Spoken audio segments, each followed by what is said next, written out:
Hello, welcome all. See, in the last class we discussed in detail the potential energy of a system of charges. അല്ലേ അത് ഒരു 2 charge system 3 charge system then n charge system വരെ നമ്മൾ discuss ചെയ്ത് കഴിഞ്ഞു.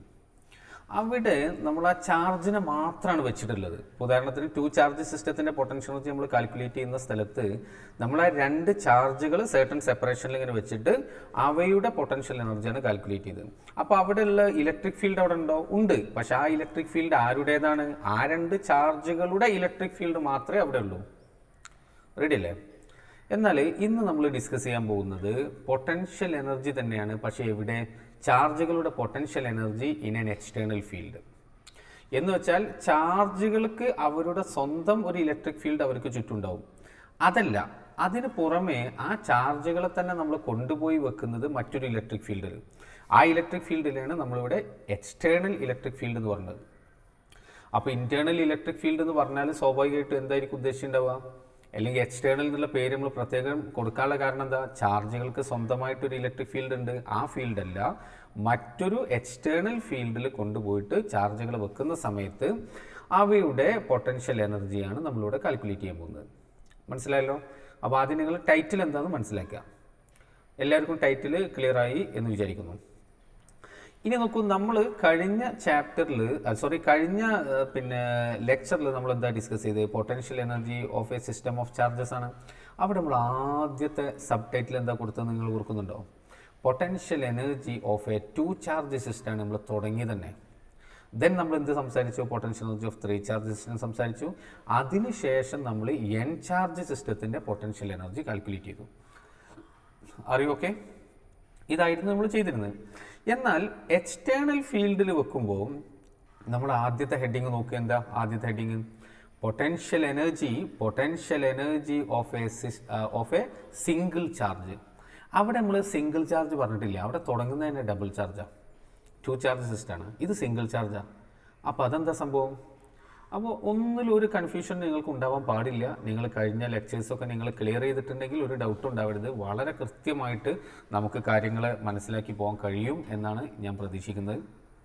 നോക്കൂ, ശ്രദ്ധിച്ചു നോക്കൂ. കഴിഞ്ഞ സെഷനിൽ നമ്മൾ ചെയ്ത സ്ഥലത്ത് അവിടെ എക്സ്റ്റേണൽ ഫീൽഡ് ഇല്ല. അപ്പോൾ ഒരു സിംഗിൾ ചാർജ് മാത്രമേ ഉള്ളെങ്കിൽ അതിന് പൊട്ടൻഷ്യൽ എനർജി ഇല്ല. കാരണം എന്താ? സിംഗിൾ ചാർജിനെ വെച്ചുകൊടുത്തിക്കും. അതിനെപ്പോഴാണ് എനർജി ഉണ്ടാവുന്നത്? ഒരു എക്സ്റ്റേണലി ഒരാൾ അല്ലെങ്കിൽ ഒരു എക്സ്റ്റേണൽ ഏജൻറ്റ് ഫോഴ്സ് എക്സേർട്ട് ചെയ്യുമ്പോഴേ ഇതിന് എനർജി ഉള്ളൂ. അപ്പോൾ എക്സ്റ്റേണൽ ഏജൻറ്റ് വർക്ക് ചെയ്യുന്നുണ്ട്. അദ്ദേഹത്തിൻ്റെ വർക്ക് തന്നെയാണ് ഇതിൽ എനർജി ആയിട്ട് സ്റ്റോർ ചെയ്തിരിക്കുന്നത്. You got it? ഓക്കെ. അപ്പോൾ അങ്ങനത്തെ സന്ദർഭത്തിൽ സിംഗിൾ ചാർജ് മാത്രമാണെങ്കിൽ സിംഗിൾ ചാർജിന് എങ്ങനെ എനർജി ഉണ്ടാവുക? കാരണം സിംഗിൾ ചാർജ് എന്ന് പറഞ്ഞാൽ ഐസൊലേറ്റഡ് സിംഗിൾ ചാർജാണ്. അപ്പോൾ അതിൻ്റെ സറൗണ്ടിങ്ങിലൊന്നും എന്തില്ല, വേറെ യാതൊരുവിധ ഇൻഫ്ലുവൻസ് ഇല്ല. അതാണ് ഉദ്ദേശിച്ചത്. അത് ഫീൽഡിലാവരുത്. നമ്മൾ ഈ ചാപ്റ്റർ തുടങ്ങിയ സന്ദർഭത്തിൽ നമ്മൾ ഒരു സിംഗിൾ ചാർജിൻ്റെ പൊട്ടൻഷ്യൽ എനർജിയാണ് പറഞ്ഞത്. പക്ഷേ അവിടെ വേറൊരു ചാർജിൻ്റെ ഇലക്ട്രിക് ഫീൽഡിലായിരുന്നു നമ്മൾ ആ ചാർജിനെ കൺസിഡർ ചെയ്തത്. ആ സിറ്റുവേഷൻ തന്നെയാണ് നമ്മളിവിടെ ചെയ്യാൻ പോകുന്നത്. എന്ന് വെച്ചാൽ ഈ ചാപ്റ്റർ തുടങ്ങിയ സന്ദർഭത്തിൽ എന്ത് പറഞ്ഞിട്ടാണോ നമ്മൾ തുടങ്ങിയത് അതിൻ്റെ ഡീറ്റെയിൽഡ് സ്റ്റഡിയാണ് നമ്മളിവിടെ ചെയ്യാൻ പോകുന്നത്. ഓക്കെ. അപ്പോൾ സിംഗിൾ ചാർജിന് in the absence of any external field അതിന് പൊട്ടൻഷ്യൽ എനർജി ഇല്ല. കാരണം അത് വെച്ചുകൊടുത്തേക്കും അതിനെ പിടിച്ചു വെക്കേണ്ട ആവശ്യമില്ല. ആ പൊസിഷൻ അതിനെ കീപ്പ് ചെയ്യണമെങ്കിൽ. നേരെ മറിച്ച് ഒരു എക്സ്റ്റേണൽ ഫീൽഡിൽ നമ്മളൊരു ചാർജിനെ കൊണ്ടുപോയി വെച്ച് കഴിഞ്ഞാൽ അത് വെച്ചുകൊടുത്തേക്കോ? ഇല്ല. എന്താ കാരണം? ഇപ്പോൾ ആ വെച്ച സ്ഥലത്തെ ഇലക്ട്രിക് ഫീൽഡ് ഇ ആണെങ്കിൽ അവിടെ ക്യൂ ചാർജിനെ വെച്ചാൽ അതിൽ QE ഫോഴ്സ് ഉണ്ടാവും. ശരിയല്ലേ?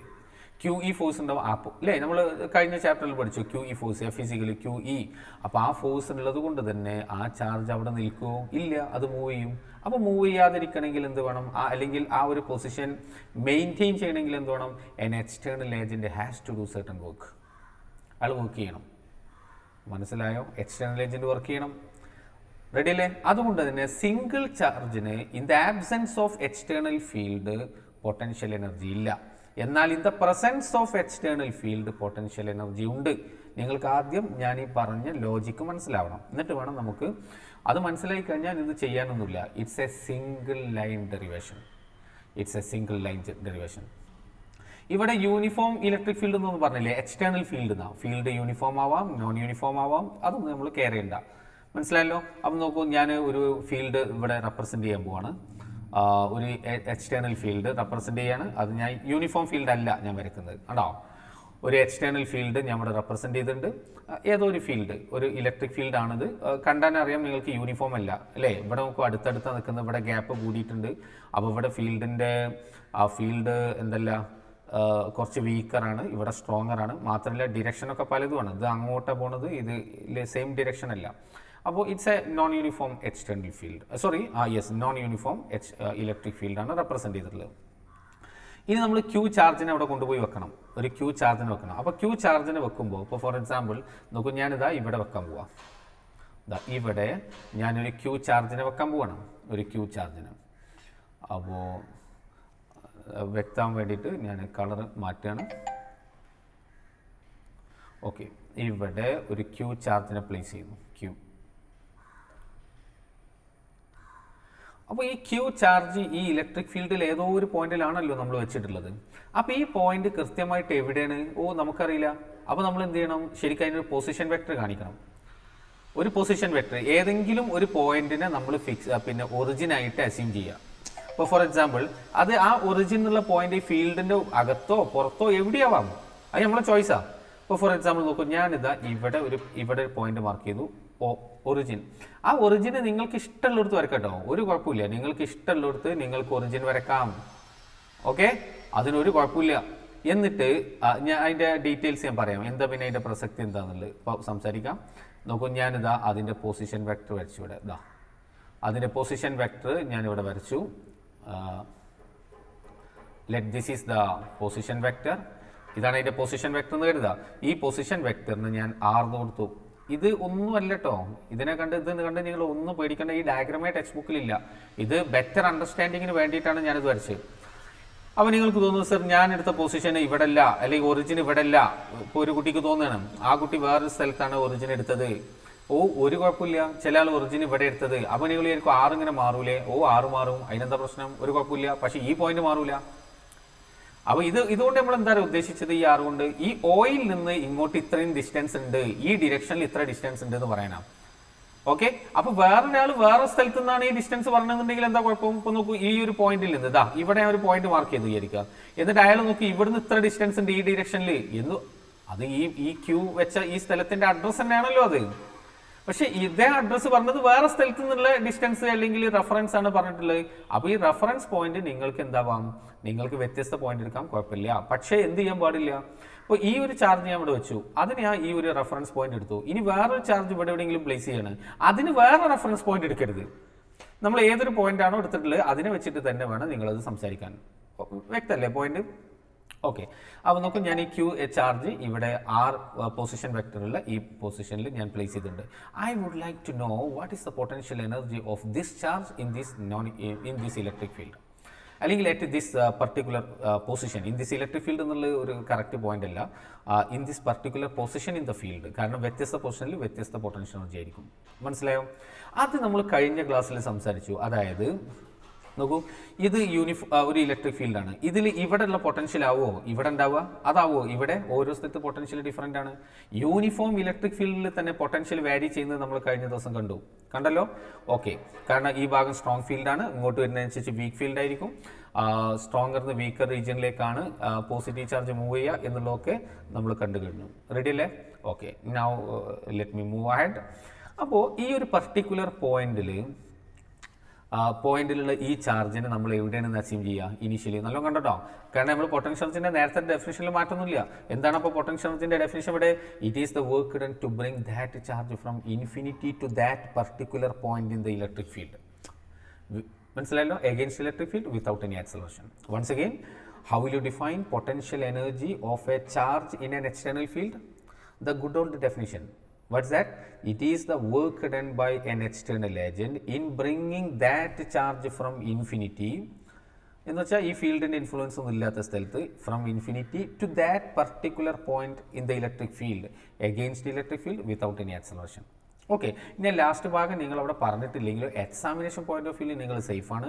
പക്ഷെ അത് പറയുമ്പോഴേ അത് പൂർണ്ണതയിലേക്ക് എത്തുള്ളൂ എന്നുള്ള കാര്യം നിങ്ങൾ പ്രത്യേകം മനസ്സിലാക്കുക. അങ്ങനെയാണെങ്കിൽ നോക്കൂ, അങ്ങനെയാണെങ്കിൽ ഞാൻ എന്ത് ചെയ്യുന്നു, ഈ ചാർജിനെ ഇനീഷ്യലി ഇൻഫിനിറ്റിയിലേക്ക് കൊണ്ടുപോയി. നോക്കൂ, ആ ചാർജ് ഇൻഫിനിറ്റിയിലാണെന്ന് കരുതിക്കോളൂ. ക്യൂ ചാർജ് ഇൻഫിനിറ്റിയിലാണ്. I would like to bring that charge from infinity to this particular point. ഈ പർട്ടിക്കുലർ പോയിന്റിന് തൽക്കാലം ഞാൻ പി എന്ന് പേരിടണം. ഈ പിയിലേക്ക് കൊണ്ടുവരണം. റെഡി അല്ലേ? നമ്മൾ കഴിഞ്ഞ സ്ഥലങ്ങളിലൊക്കെ എന്താ ചെയ്തത്? ഇൻഫിനിറ്റിയിൽ നിന്ന് ഒരു ക്യൂ ചാർജിനെ ഒരു പർട്ടിക്കുലർ സ്ഥലത്തേക്ക് കൊണ്ടുവരണമെങ്കിൽ ആദ്യം നമ്മൾ എന്താ ചെയ്തത്? ഇൻഫിനിറ്റിയിൽ നിന്ന് യൂണിറ്റ് പോസിറ്റീവ് ചാർജിനെ ആ പോയിന്റിലേക്ക് കൊണ്ടുവരാനുള്ള വർക്ക് ഡൺ ആണ് കാൽക്കുലേറ്റ് ചെയ്ത്. ഓർക്കുന്നില്ലേ? ഇൻഫിനിറ്റിയിൽ നിന്ന് യൂണിറ്റ് പോസിറ്റീവ് ടെസ്റ്റ് ചാർജിനെ ഒരു പർട്ടിക്കുലർ പോയിന്റിലേക്ക് കൊണ്ടുവരാൻ വേണ്ട വർക്ക് ഡണ്ണിന്റെ പേരെന്താണ്? എന്താ പേര്? Potential at that point. ഇവിടുത്തെ പൊട്ടൻഷ്യൽ മനസ്സിലായോ? ഇവിടെ പൊട്ടൻഷ്യൽ ആരാ കോൺട്രിബ്യൂട്ട് ചെയ്യുന്നത്? ഈ ഫീൽഡ് വകയാണ് ഇവിടെ പൊട്ടൻഷ്യൽ വരുന്നത്. അപ്പോൾ ആ പൊട്ടൻഷ്യൽ എത്ര നമുക്കറിയില്ല, കാരണം അത് ആ ഫീൽഡ് ആണ് അത് തീരുമാനിക്കുന്നത്. അപ്പോൾ നമ്മൾ എന്താ പറയാ? അവിടുത്തെ potential let it be V. ഇപ്പോൾ ഇത് നമ്മൾ ആർ എന്നൊക്കെ ഇട്ട സ്ഥലത്തേക്ക് വേണമെങ്കിൽ ആ പർട്ടിക്കുലർ പോയിന്റ് പിയിലെ പൊട്ടൻഷ്യൽ എന്ന് പറയാൻ വേണമെങ്കിൽ നമുക്ക് എന്ത് ചെയ്യാം? വി ഓഫ് ആർ എന്നിവിടെ ഒരു സബ്സ്ക്രിപ്റ്റ് ആയിട്ട് ഒരു ആർ എന്നൊക്കെ ബ്രാക്കറ്റിൽ വേണമെങ്കിൽ ഇട്ട് കൊടുക്കാം വിത്ത് എ പൊസിഷൻ വെക്ടർ. നിർബന്ധമില്ല. No, just V is enough. where v is the potential at the point p. ഞാൻ ആ പി എന്ന പോയിന്റ് പ്രത്യേകം സ്പെസിഫൈ ചെയ്യാൻ വേണ്ടിയിട്ട് മാത്രമാണ് ഇങ്ങനെ ഇട്ടത്. ഇതിങ്ങനെ സബ്സ്ക്രിപ്റ്റ് ആയിട്ട് ബ്രാക്കറ്റിലിടാം, അല്ലെങ്കിൽ അല്ലാതെ ബ്രാക്കറ്റിലിടാം, അതൊന്നും കുഴപ്പമില്ല. അതായത് വി ഇൻറ്റു ആർ എന്നതിനെ വായിക്കരുത്. ആർ പൊസിഷൻ വെക്ടറുള്ള ആ സ്ഥലത്തെ പൊട്ടൻഷ്യൽ എന്നാണ് ഇതിൻ്റെ അർത്ഥം. Now tell me, what is this? This is the potential at the point P. By definition, what is this? It is the work done to bring unit positive test charge from infinity to that particular point P against electric field without any acceleration. And what is our requirement? We need to bring the charge Q from infinity to that particular point. We need to bring the charge Q from infinity to that particular point. മനസ്സിലായോ? Therefore, potential energy U is equal to ഒരു Q ചാർജിന് ഒരു unit test ചാർജിനെ കൊണ്ടുവരേണ്ട work ഉണ്ട് this much. അങ്ങനെയാണെങ്കിൽ Q ചാർജിനെ കൊണ്ടുവരാനുള്ള work ഉണ്ട് എത്ര? Q into V or V of R. Ready? See our derivation over. That is what I told you. It's a single line derivation. U is equal to Q into V. Charge into potential difference. U is equal to Q into V. അറിയാം നിങ്ങൾക്കത്, കാരണം ഇതന്നെയല്ലേ കഴിഞ്ഞ ദിവസമൊക്കെ നമ്മൾ use ചെയ്തിട്ടുള്ളത്. ഏത്? W is equal to charge into potential difference എന്ന് കൊടുത്തില്ലേ? ഏത്? ഇക്വി പൊട്ടൻഷ്യൽ സർഫസസിൻ്റെ കേസൊക്കെ സംസാരിച്ച സ്ഥലത്ത് ഇതൊക്കെ സെയിം. എല്ലാം കണക്റ്റഡ് ആണ്. അപ്പോൾ ഒരു സിംഗിൾ ചാർജിന് നല്ലോണം ശ്രദ്ധിക്കും. ഒരു സിംഗിൾ ചാർജിന് in the absence of electric ഫീൽഡിൽ പൊട്ടൻഷ്യൽ എനർജി എത്ര? 0. അവിടെ പൊട്ടൻഷ്യൽ എനർജി ഇല്ല. എക്സ്റ്റേണൽ ഫീൽഡിൽ അല്ലാതെയാണ് നിങ്ങൾ സിംഗിൾ ചാർജ് വെച്ചതെങ്കിൽ സിംഗിൾ ചാർജിന് in the absence of electric field there is no potential energy. But in the presence of electric field, a charge Q has certain potential energy in an external field, which is equal to QV, where V is the potential at that particular point. മനസ്സിലായോ? Okay, നമ്മൾ കഴിഞ്ഞ ദിവസമൊക്കെ ആ വിന്റെ value നമ്മൾ കണ്ടെത്തിയിട്ടുണ്ടായിരുന്നു. പക്ഷെ അങ്ങനെ ഇവിടെ കണ്ടെത്താണ്ട് എന്താ? ഇവിടെ ആ ഫീൽഡ് കൊടുക്കുന്ന ആരാ? ആ പൊട്ടൻഷ്യൽ എങ്ങനെ കിട്ടുന്നത്? ഫീൽഡ് മൂലം. അപ്പോൾ ആ ഫീൽഡ് എത്രയാണ് അവിടെ കൊടുക്കുക എന്നറിയണമെങ്കിൽ ഫീൽഡ് ഇവിടെ നോൺ യൂണിഫോം ആണ്. അതിൻ്റെ വേരിയേഷനൊക്കെ കണ്ടെത്തണം. അത് that will be given. Clear അല്ലേ? ഈ ഒരു ഇക്വേഷനുമായി ബന്ധപ്പെട്ട് വളരെ പ്രധാനപ്പെട്ട ഒരു ടേം നമുക്ക് പഠിക്കാനുണ്ട്. ഈ ടേം നിങ്ങൾക്ക് ഫെമിലിയർ ആവണം. പ്ലസ് 1 നിങ്ങൾക്ക് ഫെമിലിയർ ആണ്. നമുക്ക് ചെക്ക് ചെയ്യാം. നിങ്ങൾ പറയൂ, ഇത് നിങ്ങൾക്ക് ഫെമിലിയർ ആണോ? Come on. Electron volt EV, small E capital V, ഇങ്ങനെ സിമ്പിൾ ഇടുക. Small E capital V, electron volt. Familiar അല്ലേ? എവിടെ പഠിച്ച്? Plus 1 work energy and power എന്നുള്ള ചാപ്റ്ററിൽ നിങ്ങൾ ഡീൽ ചെയ്തിട്ടാകുമ്പോൾ ഇലക്ട്രോൺ വോൾട്ട്. ഫിസിക്സിൽ, കെമിസ്ട്രിയിൽ അല്ലാതെയും ഡീൽ ചെയ്യാൻ സാധ്യതയുണ്ട്. Electron volt EV, electron volt. എന്താണ് ഇലക്ട്രോൺ വോൾട്ട്? അപ്പോൾ ഇത് കണ്ടാൽ നിങ്ങൾക്കൊരു കാര്യം നിങ്ങൾക്ക് ഇപ്പോൾ മനസ്സിലാവും. ഞാനെന്താ ഇത് പറഞ്ഞതിന് ശേഷം ഇത് പറയാനുള്ള കാരണം, ഇതാരാ? ഇലക്ട്രോൺ ചാർജ് അല്ലേ? ഇതാരാ? പൊട്ടൻഷ്യൽ. നോക്കൂ, അതിൻ്റെ ഇവിടെയുള്ള ചാർജ് പൊട്ടൻഷ്യൽ. ഓഹോ, അപ്പോൾ ഇതിന് ഒരു സിംഗിൾ ചാർജിൻ്റെ പൊട്ടൻഷ്യൽ എനർജിയുമായിട്ട് എന്തോ ഒരു ബന്ധമുണ്ട്. നോക്കാം നമുക്ക് ആരാ ഇലക്ട്രോൺ വോൾട്ട് എന്നുള്ളത്. നോക്കൂ, ഒരു ഇലക്ട്രിക് ചാർജിനെ ഒരു പോയിന്റിൽ നിന്ന് വേറെ പോയിന്റിലേക്ക്, ഫോർ എക്സാമ്പിൾ ഇത് AB എന്ന് ഞാൻ പേരിട്ടു. Suppose AB. റെഡി അല്ലേ? AB. A ഒരു ഹയർ പൊട്ടൻഷ്യലും higher V, B lower V ആണെന്ന് വിചാരിക്കൂ തൽക്കാലം. Lower potential. അപ്പോൾ എയിൽ നിന്ന് അല്ലെങ്കിൽ ബിയിൽ നിന്ന് എയിലേക്ക് അല്ലെങ്കിൽ എയിൽ നിന്ന് ബിയിലേക്ക് എനിക്കൊരു ചാർജിനെ പറഞ്ഞേക്കണം, ഒരു ചാർജിനെ വിടണം. അപ്പോൾ എയിൽ നിന്ന് നോർമലി എയിൽ നിന്ന് ഇപ്പോൾ ഇത് ഈ ഹയർ വോൾട്ടേജ് ലോവർ വോൾട്ടേജ് ഞാൻ അവിടെ മാർക്ക് ചെയ്ത് നിങ്ങൾ തൽക്കാലം കാണണ്ട, ലെറ്റ് ഇറ്റ് ബി അവിടെ കട്ടെ. എ ബി എന്നുള്ള 2 പോയിന്റ് എയിൽ നിന്ന് I would like to move a charge Q from capital A to capital B. അങ്ങനെ ഞാൻ ചെയ്യണമെങ്കിൽ എന്താ ചെയ്യേണ്ടത്? എയിൽ ആ ചാർജിൻ്റെ ബാക്കിൽ പോയി തള്ളി കൊടുക്കില്ല. നോർമലി അവിടെ ഒരു ബോഡി ആണെന്നുണ്ടെങ്കിൽ നമ്മൾ തള്ളി കൊടുക്കും അല്ലേ, അങ്ങനെയല്ലേ നമ്മൾ ചെയ്യല്. പക്ഷേ ഞാൻ ഫസ്റ്റ് ക്ലാസ്സിൽ പറഞ്ഞാൽ നിങ്ങൾ ഓർക്കുന്നുണ്ടാവും ഈ ചാപ്റ്ററിൻ്റെ. അപ്പോൾ വെള്ളം കെട്ടി നിൽക്കുകയാണെന്നുണ്ടെങ്കിൽ നമ്മൾ എന്താ ചെയ്യുക? എയിൽ നിന്ന് ബിയിലേക്ക് നമ്മുടെ പിന്നെ പറമ്പിൽ എവിടെയെങ്കിലും വെള്ളമൊക്കെ കെട്ടിക്കണം, എയിൽ നിന്ന് ബിയിലേക്ക് ആ വെള്ളത്തിന് ഒഴിക്കണം. നമ്മളെന്താ ചെയ്യല്? കുറഞ്ഞ വെള്ളം കെട്ടിക്കാണ് ഒരു കൈക്കോട്ടൊക്കെ എടുത്തിട്ട് നമ്മളവിടെ കോരിയിട്ട് അവിടെ ഒരു ലെവൽ ഡിഫറൻസ് ക്രിയേറ്റ് ചെയ്യും. ലെവൽ ഡിഫറൻസ് ക്രിയേറ്റ് ചെയ്യൽ വെള്ളം ഹയറിൽ നിന്ന് ലോവലിലേക്ക് പോകും. റെഡി അല്ലേ? അല്ലാതെ വെള്ളത്തിൻ്റെ ബാക്കിൽ തള്ളി കൊടുക്കുക എന്നുള്ള പ്രയോഗം നമ്മളവിടെ നോർമലി പറയാറില്ല. പിന്നെ അതിന് വേറെ രീതിയാണത് അവിടെ കേട്ടെ. അതുപോലെ ഇവിടെ ഒരു ക്യൂ ചാർജിനെ എനിക്ക് എയിൽ നിന്ന് ബിയിലേക്ക് കൊണ്ടുപോകാൻ ഞാൻ എന്താ ചെയ്യേണ്ടത്? തള്ളി കൊടുക്കില്ല, അല്ല, എയും ബിയും തമ്മിലൊരു പൊട്ടൻഷ്യൽ ഡിഫറൻസ് ക്രിയേറ്റ് ചെയ്യുക. Mind it. In order to move an electric charge from one point to another, there must be a potential difference. അവിടെ ഒരു പൊട്ടൻഷ്യൽ ഡിഫറൻസ് ക്രിയേറ്റ് ചെയ്താൽ മതി. പിന്നെ അവർ ഓട്ടോമാറ്റിക്കലി പോയിക്കോളും. മനസ്സിലായോ? പിന്നെ അവർ ഓട്ടോമാറ്റിക്കലി പോയിക്കോളും. പോസിറ്റീവ് ചാർജ് ഹയർ പൊട്ടൻഷ്യൽ നിന്ന് ലോവറിലേക്കും നെഗറ്റീവ് ചാർജ് ലോവറിന്ന് ഹയറിലേക്കും അവർ പോയിക്കോളും. റെഡി? ഇനി നോക്കൂ, എനിക്ക് ഒരു ഇലക്ട്രോൺ ആണുള്ളത്. ഇലക്ട്രോൺ ചാർജ് എന്താ? നെഗറ്റീവാണ്. നെഗറ്റീവ് ചാർജ് എവിടെ നിന്ന് എടുക്കാൻ പോവുക? ലോവറിന്ന് ഹയറിലേക്ക്. ലോവർ പൊട്ടൻഷ്യൽ നിന്ന് ഹയറിലേക്കാണ് ഇലക്ട്രോൺ പോവുക. ക്ലിയർ അല്ലേ? അപ്പോൾ നോക്കൂ, ഞാനൊരു ഇലക്ട്രോണിനെ ബി എന്ന സ്ഥലത്ത് കൊണ്ടുപോയി വെച്ചാൽ, ബി ലോവറാണ് ഇവിടെ, ഓട്ടോമാറ്റിക്കലി ഇലക്ട്രോൺ എങ്ങോട്ട് പോകും? എയിലേക്ക് പോകും. അപ്പം ഈ ബിയിൽ ഇലക്ട്രോണിനെ നിലനിർത്തണമെങ്കിൽ ബൈ നേച്ചർ അത് അവിടെ നിൽക്കില്ല, ബിയിൽ നിൽക്കില്ല, അത് എയിലേക്ക് പോകും. പക്ഷെ ബിയിൽ തന്നെ അതിനെ നിലനിർത്തണമെങ്കിൽ ഞാൻ എന്ത് ചെയ്യണം? ഒരു എക്സ്റ്റേണൽ ഏജന്റ് ആ ഇലക്ട്രോണിൽ വർക്ക് ചെയ്ത് കൊടുക്കണം, വേണ്ടേ? കാരണം അത് എയിലേക്ക് പോകാനുള്ള ടെൻഡൻസി ഇങ്ങനെ കാണിച്ചു കൊടുക്കുക.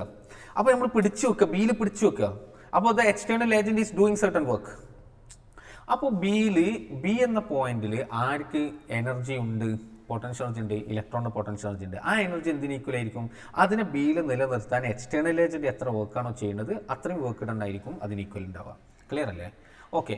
സ്വാഭാവികമായും ഈ ബിയിൽ നിന്ന് ഞാൻ ചെയ്യുന്ന വർക്കാണ് വിട്ട്, ഞാൻ അതിനാണ് വിട്ട്, ഇത് എവിടേക്ക് കുതിച്ചു പായും? എയിലേക്ക് കുതിച്ചു പായും. ബിയിൽ നിന്ന് എയിലേക്ക് കുതിച്ചു പായും. മനസ്സിലായോ?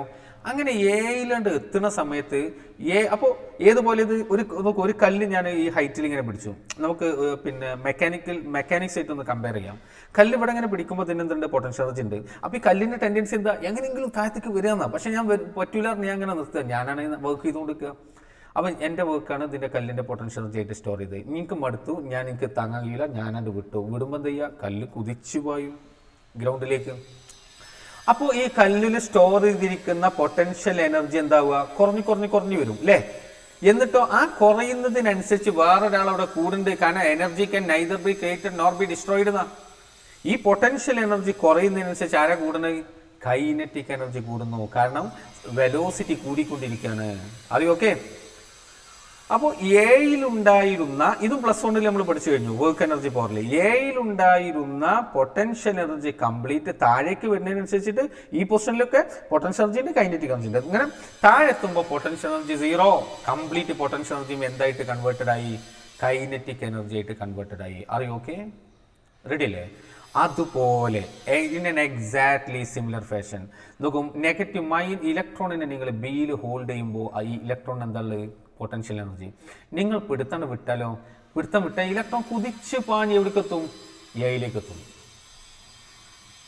ക്ലിയർ അല്ലേ? ഓക്കെ. ഇനി ഞാൻ ഒരു കാര്യം കൂടി ചെയ്യാണ്. ഇവർ തമ്മിലുള്ള പൊട്ടൻഷ്യൽ ഡിഫറൻസിനെ ഞാൻ 1 വോൾട്ട് ആക്കി മാറ്റി. 1 വോൾട്ട്. It is 1 volt.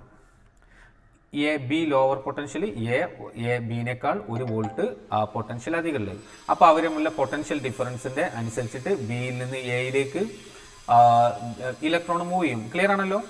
നോക്കൂ, ബിയിൽ നിന്ന് ഇലക്ട്രോൺ എയിലേക്ക് എത്തുമ്പോൾ ഒന്നുകിൽ ബിയിൽ അതിനെ വെൻ കമ്പയർഡ് വിത്ത് ബിയിൽ നിങ്ങൾ ഇലക്ട്രോണിനെ ഹോൾഡ് ചെയ്യുമ്പോൾ ആ ഇലക്ട്രോണിന് ഉള്ള പൊട്ടൻഷ്യൽ എനർജി എത്രയാണോ അത്. അല്ലെങ്കിലോ അതേ സാധനം നമുക്ക് ഒന്നുകൂടെ ബിയിൽ നിങ്ങൾ with respect to where A and B are at a potential difference of 1 volt. And if you hold the electron at B, it has certain potential energy. ആ പൊട്ടൻഷ്യൽ എനർജിക്കാണ് നമ്മൾ എന്ത് വിളിക്കുന്നത്? ഇലക്ട്രോൺ വോൾട്ട് വിളിക്കുന്നത്. ഇങ്ങനെയും പറയാം, ബി നിങ്ങളതിനെ വിട്ട് ഇത് കുതിച്ച് പാഞ്ഞ് ഇവിടേക്കെത്തും, എയിലേക്ക് എത്തും. വിത്ത് സർട്ടൻ കൈനറ്റിക് എനർജിയോട് കൂടിയാണ് എയിലേക്ക് എത്തുക. ആ എയിലേക്ക് എത്തുമ്പോഴുള്ള കൈനറ്റിക് എനർജി എന്തിന് ഈക്വലാണ്? ദിസ് ഇ വിക്ക് ഈക്വലാണ്. അപ്പോൾ how will you define electron volt? You can define electron volt as the energy acquired by an electron when it is accelerated through a potential difference of 1 volt. Enough. 1 volt potential ഡിഫറൻസിലൂടെ electron accelerate ചെയ്യുമ്പോൾ അത് gain ചെയ്ത kinetic എനർജിനെയാണ് എന്ത് വിളിക്കുന്നത്? Electron volt. അല്ലെങ്കിൽ 1 volt potential ഡിഫറൻസിൽ നിൽക്കുമ്പോൾ ഇലക്ട്രോണിനുള്ള potential എനർജിയാണ് എന്ത്? ഇതൊക്കെ സെയിം. മനസ്സിലായി? ഇവിടെ ഉണ്ടായിരുന്ന ബിയിലുണ്ടായിരുന്ന പൊട്ടൻഷ്യൽ എനർജിയാണ് എയിലേക്ക് എത്തുമ്പോൾ എന്തായിട്ട് മാറിയത്? കൈനറ്റിക് എനർജി ആയിട്ട് മാറിയത്. ഓക്കെ, അപ്പോൾ ഇലക്ട്രോൺ വോൾട്ടിൻ്റെ ഡെഫിനിഷൻ ഞാൻ നിങ്ങൾക്ക് പറഞ്ഞു തന്നു. നിങ്ങൾക്ക് പറഞ്ഞു തരുക മാത്രമല്ല, നമ്മളത് വി ഒബ്റ്റെയിൻഡ് ഇറ്റ്. ഓക്കെ, ഇനി അതിൻ്റെ ഡെഫിനേഷനൊക്കെ നിങ്ങൾക്ക് പ്രൊവൈഡ് ചെയ്ത നോട്ട്സിൽ ഞാൻ കൊടുത്തിട്ടുണ്ട്. ഇനി നമ്മളെ സംബന്ധിച്ചിടത്തോളം ഇലക്ട്രോൺ വോൾട്ട് എത്രയെന്നാണ് ഇനി അടുത്ത് നമുക്കറിയേണ്ടത്. 1 ഇലക്ട്രോൺ വോൾട്ട് എന്ന് പറഞ്ഞാൽ എത്രയാണ്? That's is very very interesting. നോക്കൂ, ഞാനിവിടെ ചെയ്യാം. Just A second. Electron volt എത്രയെന്ന് പറയാൻ പോകട്ടെ. നോക്കൂ, ഇലക്ട്രോൺ വോൾട്ട് എന്ന് പറഞ്ഞാൽ 1 EV എന്നാണല്ലോ. 1 E. നോക്കൂ, ഇത് ശരിക്കും എന്താ അറിയാം? 1 E ഇൻറ്റു 1 V തന്നെ. കണ്ടാ, 1 E ഇൻറ്റു 1 V. അത് എന്തൊരു ഇൻട്രസ്റ്റിംഗ് ആണ്. നോക്കുക നിങ്ങൾ. നോക്ക്, അതിൻ്റെ ഇൻട്രസ്റ്റ് എന്താണുള്ളത്? താഴെ കണക്ക്. നിങ്ങൾ പണ്ട് പഠിച്ചത് നിങ്ങൾക്ക് കണക്ട് ചെയ്യാൻ പറ്റുന്നുണ്ടെങ്കിൽ നിങ്ങൾക്ക് ആ ഇൻട്രസ്റ്റ് മനസ്സിലാവുള്ളേ. അന്ന് നിങ്ങൾ ബൈഹാർട്ടാക്കി വെച്ച സാധനം എന്താണെന്ന് ഞാൻ ഇവിടെ കാണിക്കാൻ പോവാം. 1 E എത്ര? 1.6 into 10 raised to minus 19 coulomb into what is 1 V? V എന്ന് പറഞ്ഞത് ഓമന പേരാ. ആരെ? പൊട്ടൻഷ്യലിനെയും പൊട്ടൻഷ്യൽ ഡിഫറൻസിനെയും. 1 വോൾട്ട് എന്ന് പറഞ്ഞാൽ എന്താ?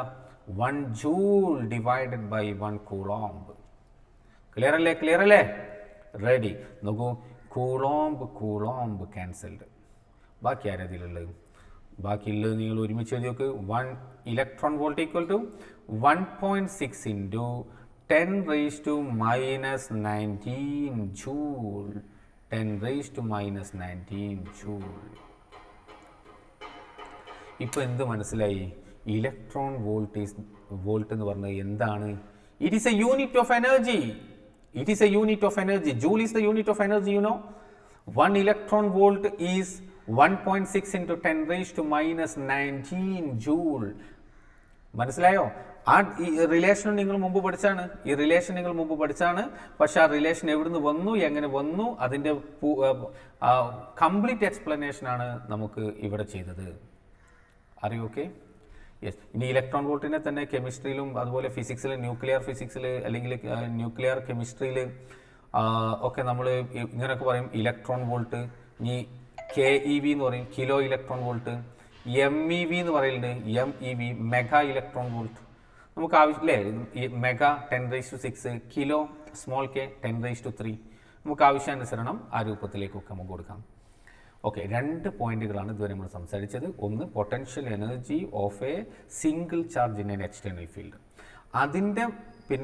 അതിൽ നിന്ന് ഒരു അപ്ലിക്കേഷൻ രൂപത്തിൽ നമ്മൾ ഇലക്ട്രോൺ വോൾട്ട് എന്ന എനർജിയുടെ യൂണിറ്റിനെ വിശദമായി പരിചയപ്പെട്ടു. റെഡി അല്ലേ? അപ്പോൾ സിംഗിൾ ചാർജിനെ എക്സ്റ്റേണൽ ഫീൽഡിൽ വെച്ചുള്ള പൊട്ടൻഷ്യൽ എനർജിയാണ് ഇപ്പോൾ നമ്മൾ സംസാരിച്ചിട്ടുള്ളത്. ഇനി നമ്മൾ സംസാരിക്കാൻ പോകുന്നത് ഒരു 2 ചാർജ് സിസ്റ്റത്തിന് ഒരു എക്സ്റ്റേണൽ ഫീൽഡിൽ വെക്കാൻ പോവുകയാണ്. 2 ചാർജ് സിസ്റ്റം. അപ്പോൾ ഇതുപോലത്തെ ഒരു ഇലക്ട്രിക് ഫീൽഡിൽ അല്ലെങ്കിൽ ഇതുപോലെ ആവണമെന്നില്ല, ഏതെങ്കിലും ഒരു ഇലക്ട്രിക് ഫീൽഡിൽ നമ്മൾ 2 ചാർജിനെ പ്ലേസ് ചെയ്യാൻ പോവാണ്. ക്ലിയർ അല്ലേ? ഇത് മനസ്സിലായ ഒരു കുട്ടിയെ സംബന്ധിച്ചിടത്തോളം അതൊരു വിഷയമല്ല കേട്ടോ, പക്ഷെ ഇത് മനസ്സിലാവണം. തുടങ്ങട്ടെ. 2 charge system. Yes. Potential energy of 2 charge system in an external field.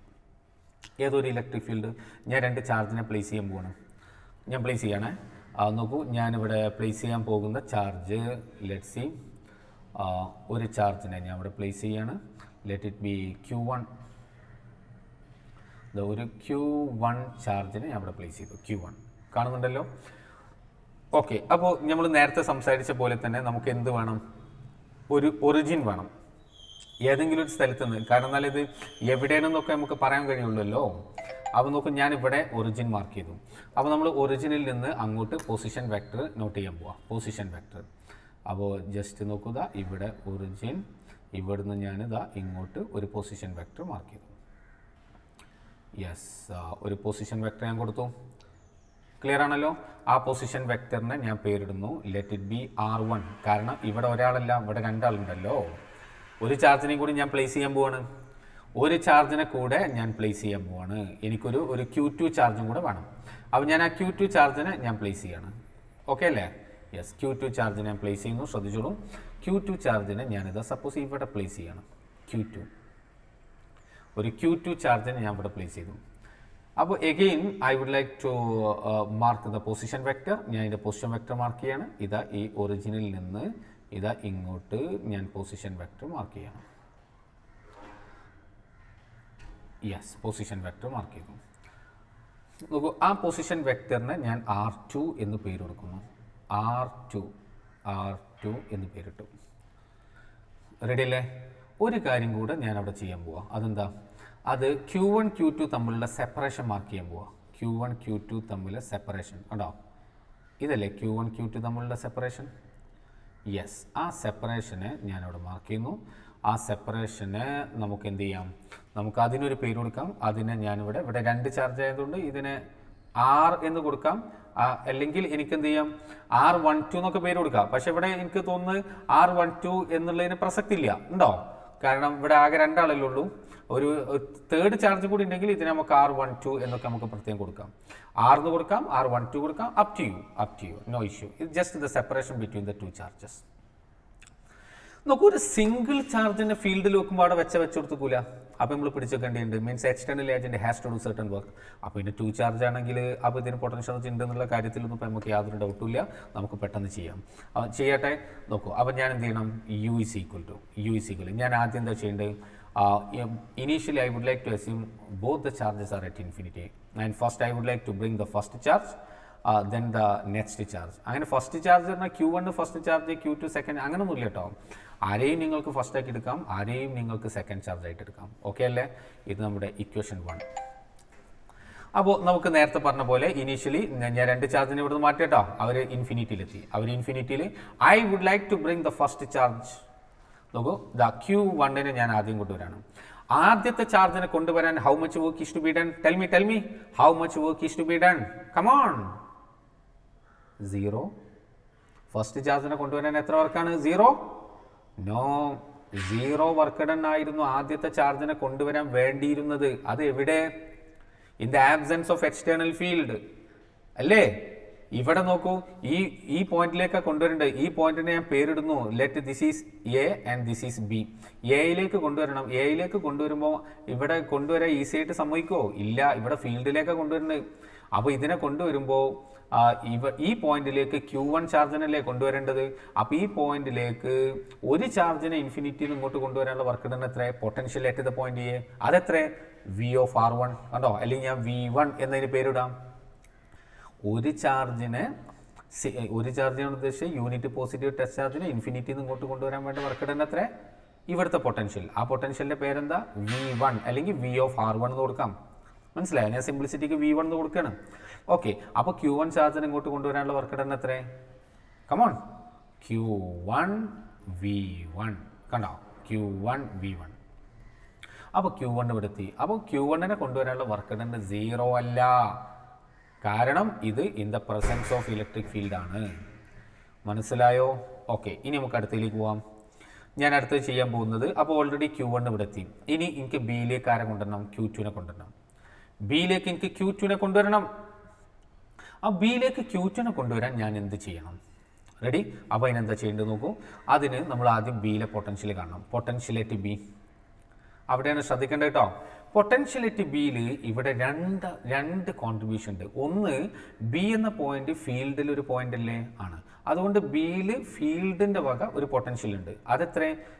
നമുക്കതിന് V2 എന്ന് വിളിക്കാം, അല്ലെങ്കിൽ പൊട്ടൻഷ്യൽ V of R2 എന്ന് നമുക്ക് പേര് വിളിക്കാം. അത് മാത്രമാണോ അവിടെ ഉള്ളത്? അല്ല. ഓൾറെഡി Q1 ഇവിടെ എത്തിയില്ലേ?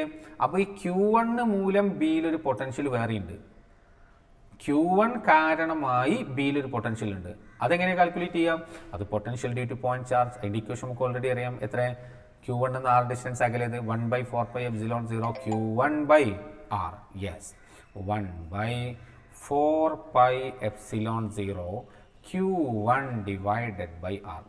This is the total potential at B. Or or you can say by definition this much of work is to be done in bringing a unit positive test charge from infinity to the point B, and we would like to bring the charge Q2 from infinity to the point B, right? അപ്പോൾ ഒരു മാങ്ങയുടെ വില കിട്ടിക്കഴിഞ്ഞാൽ പിന്നെ 100 മാങ്ങയുടെ വില calculate ചെയ്യാൻ പ്രശ്നമില്ലല്ലോ. അത് തന്നെയാണ് നീ ചെയ്യാൻ പോകുന്നത്. therefore WQ2 is equal to Q2 into VB. That is equal to, നോക്കൂ ഇതാണ് വി ബി, ഇതിൻ്റെ ഈ ടേമിനും Q2 കൊടുക്കുക. അപ്പോൾ Q2 V2 plus 1/4πε0 Q1 Q2 divided by R. This is equation number 3. ഇനി അത് നിങ്ങൾ 1ൽ സബ്സ്റ്റിറ്റ്യൂട്ട് ചെയ്യുക. ഇക്വേഷൻ 1ൽ കൊടുക്കുക. 1ൽ കൊടുത്താൽ U is equal to WQ1 എത്ര? Q1 V1 പ്ലസ് WQ2 എത്ര? ദിസ് മച്ച് Q2 V2 കഴിഞ്ഞില്ല, plus 1/4πε0 Q1 Q2 divided by R. നോക്കൂ ഇത്രയും ആണ് ആ രണ്ട് ചാർജിനെയും ഇൻഫിനിറ്റിന്ന് കൊണ്ടുവരാനുള്ള work done. And by definition, this is the potential energy of these two charges in an external field. ഈ diagram ഒന്നും അത്യാവശ്യമില്ല കേട്ടോ. ഡയഗ്രം ഒക്കെ നിങ്ങൾക്കൊരു എക്സ്പ്ലനേഷൻ വേണ്ടിയിട്ട് ഞാൻ തന്നാണ്. ടെക്സ്റ്റ് ബുക്കിൽ നിങ്ങൾക്ക് ഡയഗ്രം കാണാൻ കഴിയില്ല. ഈ ഫൈനൽ ഇക്വേഷൻ കാണുമ്പോൾ ഇത് വലിയെന്തോ സാധനം എന്ന് വിചാരിക്കും. വല്ലതും ഉണ്ടോ? ഒന്നുമില്ല. കാര്യം മനസ്സിലായ ഇത് മാത്രം പഠിക്കാൻ വേണ്ടിയിട്ട് ഒരു കുട്ടി തീരുമാനിച്ചാൽ ആ കുട്ടിക്ക് ഇത് പ്രയാസമായിരിക്കും. അങ്ങനെ പഠിക്കരുത് കേട്ടോ. നമുക്ക് എല്ലാം കൂടെ പഠിക്കാനാണ് എളുപ്പം. കുട്ടികളുടെ തെറ്റിദ്ധാരണയാണ് കുറച്ച് പഠിക്കാൻ പ്രയാസമാണ്, കൂടുതൽ പഠിക്കലാണ് എളുപ്പം. അപ്പോഴേ നിങ്ങൾക്ക് ഒക്കെ കണക്ട് ചെയ്തോ അതന്നെയാണ് ഇത് എന്ന് നിങ്ങളിങ്ങനെ തിരിച്ചറിഞ്ഞിട്ട് പോവുക. മനസ്സിലായോ? ക്ലിയർ അല്ലേ? അപ്പോൾ potential energy of A single charge in an external field നമ്മൾ സംസാരിച്ചു. അതുപോലെ potential energy of A 2 charge system in an external field ആണ് സംസാരിച്ചിട്ടുള്ളത്. ഇനി അടുത്തത് നമുക്ക് വളരെ പ്രധാനപ്പെട്ട ഒരു കാര്യമാണ് സംസാരിക്കാനുള്ളത്. പൊട്ടൻഷ്യൽ എനർജിയിലെ ലാസ്റ്റ് ഭാഗമാണ് potential energy of N electric dipole in an external field. ഇതാണ് നമുക്ക് പഠിക്കാനുള്ളത്. പക്ഷെ അത് ഞാൻ ഈ തൽക്കാലം ഒന്നും പറയുന്നില്ല. കാരണം ഇത് നിങ്ങളൊന്ന് സ്ട്രോങ് ആക്കി വെക്കണം. അതോടൊപ്പം തന്നെ അത് കുറച്ചൊന്ന് ലെങ്തിയാണ്. അത് മാത്രമല്ല അത് പിന്നെ പലപ്പോഴും കുട്ടികൾ തെറ്റായി മനസ്സിലാക്കി വെക്കുന്ന ഒരു കാര്യമാണ്. ഞാൻ മനസ്സിലാക്കുന്ന കേരളത്തിലെ ഒരു മെജോറിറ്റി സ്റ്റുഡൻസും തെറ്റായി മനസ്സിലാക്കി വെക്കുന്ന ഒരു ഭാഗമാണെന്നാണ് എൻ്റെ ഒരു എക്സ്പീരിയൻസ്. അതുപോലെ പല ടീച്ചേഴ്സും അത് കൃത്യമായി പറയാത്തതുകൊണ്ടായിരിക്കണം. എന്ന് വെച്ചാൽ ടീച്ചേഴ്സ് കുട്ടികൾക്ക് അത് അറിയാമെന്ന് കരുതിയിട്ട് പറയാതിരിക്കുകയാണെന്നാണ് ഞാൻ മനസ്സിലാക്കുന്നത്. ഈവൺ NCERT ടെക്സ്റ്റ് ബുക്കിലടക്കം അതിൻ്റെ NCERT ടെക്സ്റ്റ് ബുക്കിൽ കറക്റ്റാണ്. പക്ഷേ ഒരു സ്റ്റെപ്പും കൂടി പറഞ്ഞാലാണ് അതിൻ്റെ യഥാർത്ഥ കറക്റ്റ്നെസ് എന്താണെന്നുള്ളത് കുട്ടികൾക്ക് തിരിച്ചറിയുള്ളൂ എന്നാണ് ഞാൻ മനസ്സിലാക്കുന്നത്. അതിൻ്റെ വിശ്വാസമാണ്. നമുക്കത് അതുകൊണ്ട് തന്നെ എനിക്ക് അതിന് ഇത്തിരി സമയം അധികം വേണം. അപ്പോൾ നിങ്ങൾ ഇത് പഠിക്കുക. എന്നിട്ട് അടുത്ത ക്ലാസ്സിൽ നമുക്കത് വളരെ ഡീറ്റെയിൽ ആയിട്ട് നമുക്കത് സംസാരിക്കാം. എത്ര കുറച്ചാണ് നമ്മൾ എടുത്തതെന്ന് നിങ്ങൾ നോക്കുക. വളരെ ചെറിയ 2 ഭാഗങ്ങളാണ് നമ്മൾ സംസാരിച്ചിട്ടുള്ളത്. നിങ്ങൾ പിന്നേക്ക് നീട്ടി വെക്കല്ലേ ദയവ് ചെയ്തിട്ട് കേട്ടോ. അത് പഠിക്കുക, എഴുതി പ്രാക്ടീസ് ചെയ്തിട്ട് തറോ ആക്കിയിട്ട് വെക്കുക. Okay, thank you. ഇന്ന് നമുക്ക് ഇത് മതി.